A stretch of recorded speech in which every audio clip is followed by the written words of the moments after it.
A lot of parents have questions about food allergies, and basically it's an overreaction of our immune system to a certain food or substance. And typically our immune systems are good. They detect invaders and potential harms, and they do what they can to neutralize it and to help keep us healthy and fight different bacteria and viruses and things that get into our body that might make us sick. Symptoms can range from mild to severe. So some people just get a little bit of an upset stomach, maybe they start vomiting or have diarrhea. Some people get rashes, and in more severe cases it may cause swelling of the tongue, which can affect breathing. It may also cause cardiovascular collapse, where it affects your heart and your lungs, and it can cause anaphylaxis, which is worst case scenario, and this is life-threatening if not treated promptly.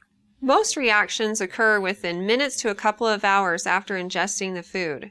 And the most common things that children are allergic to are peanuts, eggs, and milk. Some children outgrow their allergies to milk and eggs, but peanuts usually persist into adulthood. And of course, there are many other things that people can be allergic to. In fact, wheat, soy, shellfish, fish, and tree nuts are often allergies that adults get later on in life, and they usually persist. But some people notice that maybe they just eat like a certain fruit or a certain vegetable and it causes their mouth or throat to become a little bit itchy. And that may just be due to the fact that you're allergic to the pollen, but if it's cooked and it's not raw, then you don't have a reaction. So the bottom line is, if you're feeding your child something and they have what seems to be a reaction, don't feed it to them again, and talk with your pediatrician. They'll ask you questions about what your child ate, what the reaction was, when it happened in relation to the time that the child ate the food. They'll ask about a family history of allergies, and then they'll decide if testing is warranted.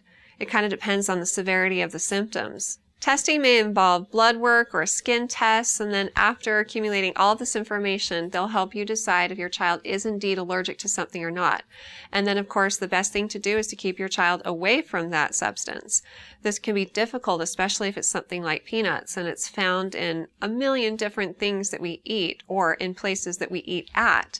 And if a child's symptoms are severe enough, they can have a reaction if they don't eat it, but they're just close to it.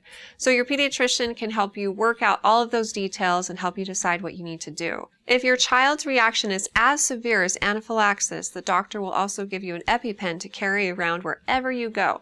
This is adrenaline or epinephrine, and it needs to be administered as soon as the reaction starts. And you also need to call 911 and get them medical attention immediately. Again, if you have more specific questions about your children or yourself and allergies, talk with your doctor and they'll be able to give you tailored advice. And if you have more questions for me in the future, feel free to ask them on our Facebook page at facebook.com/Intermountain Moms, and recommend us to your friends and family too.